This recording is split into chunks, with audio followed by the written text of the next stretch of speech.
It's time to have your say. Welcome back to the Q&A, answering your questions in the wrestling community. Ask SCW begins straight after this.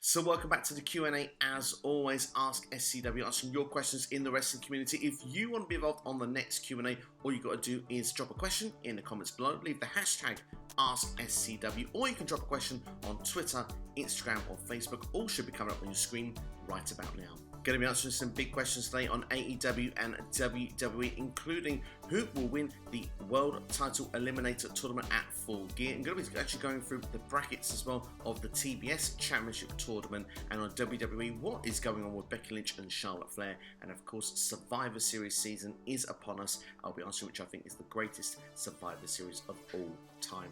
But without further ado, let's get on with our first question this week. And that comes from Main Event Chris, asking if the AEW World Title Eliminator Tournament comes down to Jon Moxley and Bryan Danielson, who wins? Who wins is the big question indeed. In fact, this is probably one of the hardest questions you could ask me right now, because I feel in my head that it could go either way. But in my head, if I had to predict one over the other right now and give my reasoning, I would probably say Bryan Danielson at this stage, because I think if he was to lose in AEW for the first time, I don't think Jon Moxley needs that rub as much. It would do much better for someone like Hangman Adam Page, for example, if he was to win the World Championship at Full Gear, to get then a big win under his belt as champion over Bryan Danielson, I think would set the bar quite quickly, quite high for his championship reign, and definitely then given that first loss to Bryan Danielson, it would go to one of those sort of AEW guys, if you want, rather than a former WWE guy. On the flip side, though, Jon Moxley, say there was a heel turn brewing. He seems to be, a lot less fan-friendly. Seems to be a lot more grumpy, let's just say, in the modern times right now.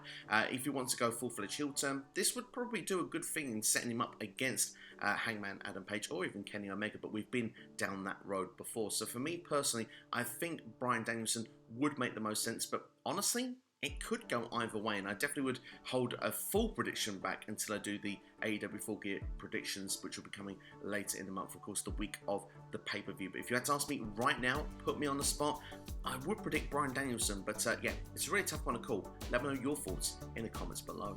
Next question comes from BCC WrestlePod. Who do you think will be the inaugural TBS champion? Now, I have been asked this one before, and I stick with my prediction. Jade Cargill will be the inaugural first TBS champion, if you were to ask my opinion. But the difference between this time being asked to the previous times, we have the brackets now to see how this tournament is going to play out. So I'm going to do something a little bit special here. I'm not just going to predict the winner, I'm going to predict how I think the whole tournament will go, and why I think there could be, I suppose, a little bit more seeded doubt of why Jade Cargill is my top contender, but why I think as well the finalist does have a show. So let's look at that bracket on the screen for you right now, and you can see the way that this tournament has been structured by AEW as well. We've got, well, rather than having 16 women compete here, we've got almost what seems to be 4 qualifying matches to then go into the quarterfinals. We've had one of those already. Of course, Ruby Soho has actually defeated Penelope Ford, so she'll be taking on Chris Statlander in the quarterfinals. Looking elsewhere, we've got Serena Deeb and Hikaru Shida, that will be taking place on Dynamite this upcoming week. Looking at this bracket here, I think Shida will defeat Nyla Rose, just a personal opinion looking at the way that bracket is set up at the minute. We've got Red Velvet and the Bunny, which I think Red Velvet will go on to take on Jade Cargill afterwards. And we've got Jamie Hayter against Anna Jay. I will actually select Jamie Hayter to actually pick up the victory to go against Thunder Rosa. Looking through then as we go through to the next brackets, I think Thunder Rosa will actually be then going on to take on Jade Cargill in the semi-final. And we look at the bottom brackets, I've got a funny feeling that Ruby Soho and Hikaru Shida will be going through to the semi-finals. If I had to predict right now, I think those two would be the likely ones to get there, which then leads to the finals of Jade Cargill and Ruby Soho. So that's how I believe the tournament will play out. And looking at it, Ruby Soho against Jade Cargill in the final, there is a chance that Ruby could be that one there, because of course Britt Baker is the current AEW Women's World Champion. Maybe they want to have a babyface win this tournament just to freshen things up in the women's division, but I still believe that Jade Cargill would make the most sense here. Perhaps maybe she picks up her first defeat if she loses in the final, but then I think she should win that championship quickly. TBS really does do her a lot of favours right now, because Ruby Soho doesn't need this championship. It's arguably the mid-card title, if you want, is to get you ready for that next level to go for the AEW Women's World Championship, and that would keep Jade Cargill away from that position. She's undefeated, she's winning match after match after match, but in my opinion, she's not ready at this particular moment to become the world champion. She's got the gimmick down, that's fine, that's no issue. She's got Mark Sterling with her as well, seems to be a good pairing they've got right now, but in ring, she's still a bit green for my liking. And 3 to 6 months as the inaugural TBS champion would definitely season her and get her primed and ready to be going towards that top championship in AEW, which is why I stick with my prediction that Jade Cargill will be the inaugural TBS champion in All Elite Wrestling. Next question comes from Jamie Holmes asking, do you think now is the right time for Britt Baker to drop the AEW Women's Championship? And if so, do you feel Tay Conti is the right woman to drop it to? Tay Conti has been one of the best, male or female, in AEW for a while now, and I think she's title ready. Fantastic question, this one, and I'm really happy this match has been made for Full Gear. Honestly, it's great to see Tay Conti get this opportunity on pay-per-view, and I do think she's the right contender to be going against Britt Baker at this stage. Tay Conti has been improving since leaving WWE, and she's been one of the standout performers in the women's division for quite some time now. Remember her match earlier in the year against Hikaru Shida on Dynamite was absolutely fantastic. Honestly, I think that, like you said there, she's getting more and more title ready as time moves along. Even though I think she's title ready, the question is, as you put it there, is it the right time for Britt Baker to drop the AEW Women's World Championship? And my answer to that is no. I think Britt Baker at this particular moment is still head and shoulders above the whole division, and even though other contenders are getting themselves more in the position, you look at Britt Baker herself, arguably, yes, injury got in the way for her, and that sort of brought her out for a few months last year. She had to wait a good sort of year to 18 months to get to the position when she was ready to get the AEW Women's World Championship. So even if you're title ready, I don't think that necessarily means you get the championship straight away. The timing has to be right as well. And if you look at a timing thing with Britt Baker's championship run right now, it's still, full effect. I don't think it needs to end anytime soon. I think she's definitely got more mileage as AEW Women's World Champion. I do believe eventually she will lose that championship to Thunder Rosa at some point in 2022. I actually believe that Tay Conti would make a very good TBS champion going forward at some point. I think that she could be the one that could dethrone Jade Cargill eventually for that championship at some point in a few months down the line. And of course, with Tay Conti not being in the TBS Championship tournament, that makes her a perfect ready-made contender when it's actually this championship tournament is done, and once she's lost in the championship match here, she perhaps can move herself into another opportunity. So for me, she's definitely title ready. I just think at this particular moment, the world title is a little bit out of her reach. I think the TBS Championship would make more sense, but of course not being in the tournament, it may take a few months to get there. But Tay Conti has been on a tear, and she's been improving so much in All Elite Wrestling, had some fantastic matchups, and really think that the future is very bright for her going forward. And just to finish off before we move on to our next question, I do believe she will be a future AEW Women's World Champion as well. It just feels, even though she's title ready right now, I think it's the same as Jade Cargill. Go for that mid-card title run and then get there afterwards. That's what I think would be the best move and path for her right now to get to that World Championship. We're probably looking about a year or so away before I think that the timing will definitely be right to have her push her as the face of the women's division of the entire company. Next question comes from AK The Elite. With Andrade El Idolo joining House of Black based on the teases, who would you add in the House of Black if they form? Terrific question, this one, and like you say, yeah, we've had lots of teases about this. Of course, Andrade saying that he had friends that were not necessarily expected from all sorts of places. We've now seen the FTR win the AAA Tag Team Championships. We've seen Malachi Black, of course, assist and attack Pac on Rampage. We've seen Andrade look like he was going to assist Malachi Black in the match against Cody Rhodes on Dynamite this past Saturday. Of course, Pac made the save. It'd be interesting to see if there is sort of this, I don't know if you want like anti-WWE people that were not treated very well in some form of stable. Now, FTR, granted, are a part of the Pinnacle, so I wouldn't necessarily put them involved in that. It was a one-night deal, as MJF said, but Malachi Black and Andrade, they have that sort of connection. Of course, Andrade had Zelina Vega as his manager via Trinidad. Of course, is the wife of Malachi Black in real life, so you have that connection there. But perhaps some failed NXT call-ups or NXT stars in WWE as part of this stable kind of moving forward would be quite interesting to see. Of course, AEW have quite a few of them within their ranks. Maybe that's a reason why now the attack is being done on Pac. Maybe the intention wasn't to get the Lucha Brothers with Andrade all along. Maybe it was Pac, a failed WWE guy, or mistreated, misguided WWE talent. Perhaps that's what the idea is. It's kind of that formation of like an NWO type stable without actually, doing an NWO type stable. There are great candidates that could come into the company as well, like Buddy Matthews, for example, or a Bronson Reed. Now, I must admit, I still haven't seen Bound for Glory, so I mean, if those have debuted there, maybe that's out of the question, but who knows, there's always a forbidden door as well. So, I mean, that could be an idea of what they could do with that form of stable. Certainly would be intriguing to see, especially as the Buddy Matthews connection as well, with the same sort of video package that sort of Malachi Black had as well. And Ruby Soho would be a fun sort of addition as well. If they want to go with the heel run, she's got all the tattoos as well, like Malachi Black. Would be quite cool to see that. So, I mean, that's just a handful of ideas there, but it'd be interesting to know your thoughts in the comments below.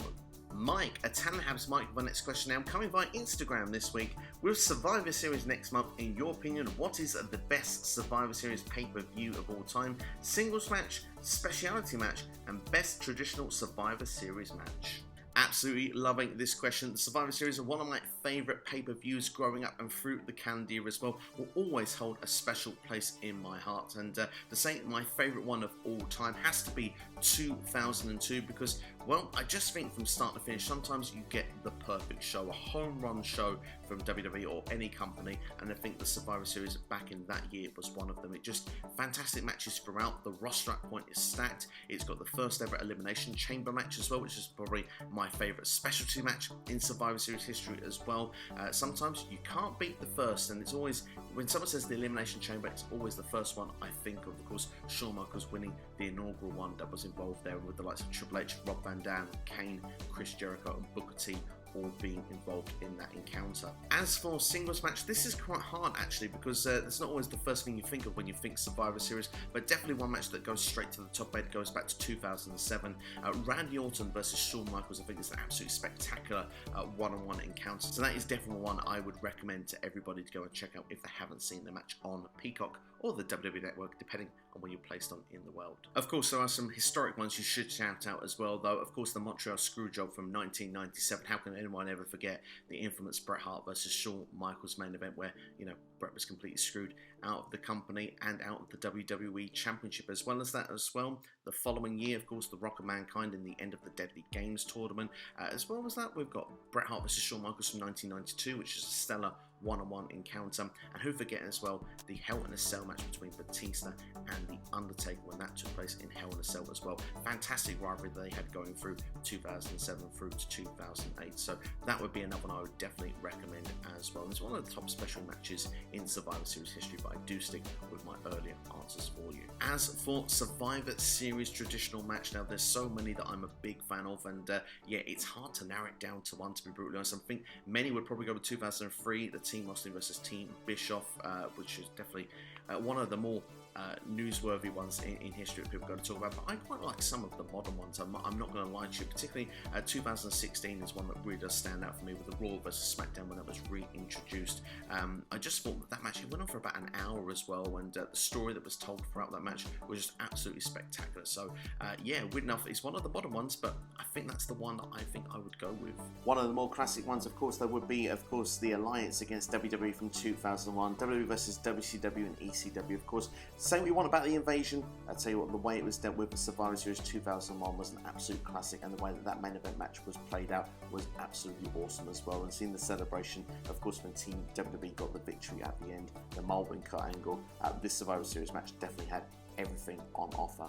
Closely followed as well by 2019 with the NXT inclusion as well. That was just an incredible match, especially when it came down to Roman Reigns and Keith Lee at the end. The only thing that keeps that from the top spot for me is the fact that Volta was actually eliminated in a few minutes. That's just criminal. Whoever is booking that, you did that very wrong. But hey, yeah, that was a great one as well. Martin Lorenzo Carrillo, our next question now. Do you expect Hit Row to be one of the top faces on SmackDown, and can all members give something special to their respective divisions? I was so happy with the way Hit Row were actually debuted on SmackDown. I love the video packages that were given in the last couple of weeks as well. It feels like that they've not been tampered with at all by WWE. Usually we see people come to, the main roster after they've been in NXT and they start mucking around with their characters and in-ring stuff. We didn't see that with Hit Row. They just were themselves organically, and if they let them be how they have been in NXT, they will get over. And I do think they have something they can represent for all the respective divisions. The only one I think needs more time is B-Fab. She's not not ready in ring in my opinion, but as a manager role right now, and perhaps getting more experience working with people, perhaps on house shows, perhaps, you know, on dark matches beforehand, I think she'll get more into that role and ready quickly, because as personalities, all of them are ready for the stage that they're at. In ring, like you say, where it's the tag team division, the mid card, maybe even Swerve goes for the top title at some point. We'll have to wait and see. But for me, I think Hit Row were actually debuted very, very well, and I look forward to seeing what they can bring to the table. I really think they have mainstream potential on SmackDown, and that's really exciting to hear coming from an NXT call-up, and also coming from myself as a WWE fan. Next question comes from Jerry asking, what do you think of the rumours about Charlotte and her alleged heat backstage? Well, there's no doubt that Charlotte is an incredible performer in ring, but there's no doubt in the last 12 months or so, there's definitely been a lot of controversy going with Charlotte and backstage. I mean, WrestleMania, she was pulled as well with the false pregnancy story that was doing the rounds around social media. We've seen her taking time off TV here and there as well. We've seen the confrontation where it was a shoot fight with Nia Jax in the middle of the ring, and then this week on SmackDown as well, where it feels that there was a shoot element to what was going on in ring as well, with going off script, and then the, you know, backstage altercation as well. It's a bit interesting, especially with Andrade as well being very, let's say, public with his feelings on Twitter as well, with the FU WWE tweet as well that he posted. So for me, I mean, I do feel there's some signs there that there must be some form of backstage heat. Of course, Charlotte still is given championship runs and still given a push in the company as well, so I don't think it's anything that's doing too much of a distraction to harm her on-screen character and push within the company. But at the same time, there is that sort of feeling where, is there a bit of unhappiness coming from both sides, and is there a point that we may turn around and say Charlotte may end up in AEW one day? Of course, Andrade said he'd love the whole family with him in All Elite Wrestling, so I mean, Charlotte could be one that he'd want obviously with him for that reason. So it'd be interesting when Charlotte's contract comes up, whether she'd stay, whether she'd leave, or whether there is actual backstage friction continues, if it seems like it is doing so at this particular moment, if you believe the reports that we're reading, and WWE would actually release her from her contract. It's definitely one to keep an eye out for. Apparently Fox wanted her, which is why she was moved in the draft, but of course other reports coming out about backstage unrest, with the idea that, you know, apparently the locker room wasn't happy that they got Charlotte Flair, where Raw got Becky Lynch, and of course the whole locker room loves her. So it's that sort of scenario at the moment. It's interesting how it's all going to play out. Hopefully, you know, it can be resolved if there are issues, but yeah, it's definitely something to keep an eye on for. Supersonic X of our next question now. What are your thoughts on the Charlotte and Becky incident on Friday, and do you think they're upset about the title swap segments? Well, it appeared that way, didn't it? It was a bit of a mess, let's be honest. Obviously, this is building what looks to be a match towards a Survivor Series between Becky Lynch and Charlotte Flair. So is this kind of like shoot scripted, or is this legit? I'm not quite sure. If you believe reports that are going through the media, which obviously I watched on Wrestle Talk, was my source of seeing it, suggesting the idea that WWE did not want Becky Lynch to have the Becky 2 belts scenario brought into this at any point. Apparently Charlotte didn't want to look weak with her championship run, was preferring to drop that championship on, I believe it was on Raw, I believe was the source there. So yeah, there's different sort of variations of where this is coming to, and the fact was that neither of them really wanted to do this title swap and were not overly happy about it. And I think personally it's a bit of a lame way to do just the title swap anyway. I would have preferred that they'd done a much more effective way of booking this. Even if you've done title versus title and done an effective time limit draw at Survivor Series, yes, it's pay-per-view, yes, you don't want to do a time limit draw, but maybe there could have been a respect element about it, and perhaps then that way then you do a title swap, and that way you can just say, right, okay, we then go on with our own lives and get on with the own shows or whatever, just to have some meaning behind it somewhere, have a program based on it, rather than just saying, here, I hand this to you. And instead of handing it, throwing it as well, it's disrespectful to the championships. You've worked so hard to make these championships mean something. Throwing them around is not going to make these titles seem important. They're a prop, and you know, for Vince McMahon people backstage, they're not going to like that either. So it's going to be interesting to see how it's going to play out and move forward on WWE TV after this. You know, Becky was quick to get in the ring when Sasha Banks came out and said, I'll see whoever it is at Survivor Series. There was backstage altercation and words were being said. It's interesting how it will play out, but one thing's for sure, we don't really know all the real details of what's going on backstage there. Apparently it was argument, exchange of words, so yeah, let's keep it civil on social media. Let's not throw things out there and put blame on people for what we don't know. But one thing's for sure, I do think the segment was a mess. Whether it was shoot or not, for me, is irrelevant. I do think they're going to have a match at Survivor Series. I think it'll be a very good match, but it'll be interesting how it's going to be done. But for me, I'm not a big fan of this title swapping to begin with. I think for me, it lacks logical sense, and I think the performers feel that as well. They don't want all the hard work, and they don't want their runs to feel irrelevant or forgettable, even if it means that it's one more championship towards 16 for Charlotte. They still want each championship run to mean something, so I think that's kind of the method and the feeling of why they maybe feel the way that they do. But I will say one more thing just before I go to the next question. If you are given a script and you are told to do something, you should do it on TV. That is the be-all and end-all, even if it's not the way you want it to go down. I think going into business for yourself isn't a good look all round, full stop, from either performer, if it was both of them, whatever the scenario. Last question this week, coming via the YouTube comments, and it just shows you can whack a comment below from Wrestling by Waldridge. He says, what are your thoughts on where Winston Rotunda will end up? Now, a small disclaimer before I actually answer this question. As I say, I've not seen Battle for Glory yet, and of course there were rumours that he may be there, even though the 90 days weren't up on the non-compete clause. So if he did debut, then completely ignore everything you're about to hear from me. But of course, there has been rumours, would he come into AEW or go to Impact Wrestling? I originally thought he would be actually as the leader of the Dark Order. I thought he would take over Brody's role. I thought that would be a really sort of tasteful way to bring him into All Elite Wrestling. But it feels more and more likely at this moment that Impact Wrestling is the more likely destination. The cult of Wyndham, if you will, which I think would be really cool to see that Wyatt family style stable brought into Impact Wrestling. I think it would be a game changer as well if you've got Adam Scherr there, Braun Strowman, and if you've got Eric Redbeard, which of course was Eric Rowan, as a part of that as a trio. I think they could take over Impact. I think as well with the licensing to kind of do what you want with those characters, going almost back to that Eater of Worlds style, with the Winston Rotunda, I think would work really, really well in that environment. But of course, I'm down for a Fiend as well. So for me at this point, I would have always said I would believe All Elite Wrestling was the position, but right now, I'm starting to lean more towards Impact, and of course, we do know for sure those 90 days are coming up in the end, I think, of this week. So there is a chance, perhaps maybe if it's a live Rampage, or if there's a next set of Impact tapings coming up for the following Impact special or whatever, he might end up turning up, and that would be pretty awesome, and I think it would make shockwaves, big news, wherever he was to land. But that's all the questions for us this week anyway on Ask SCW. Hope you enjoyed the episode as always. If it's your first time watching, then please drop a like, hit the subscribe button, and hit the bell as well for notifications. Put it onto all, each and every time a video is released here on the channel. Make sure to check out other videos that are on the channel for you right now as well, and I'll be doing a live Q&A special midweek as well.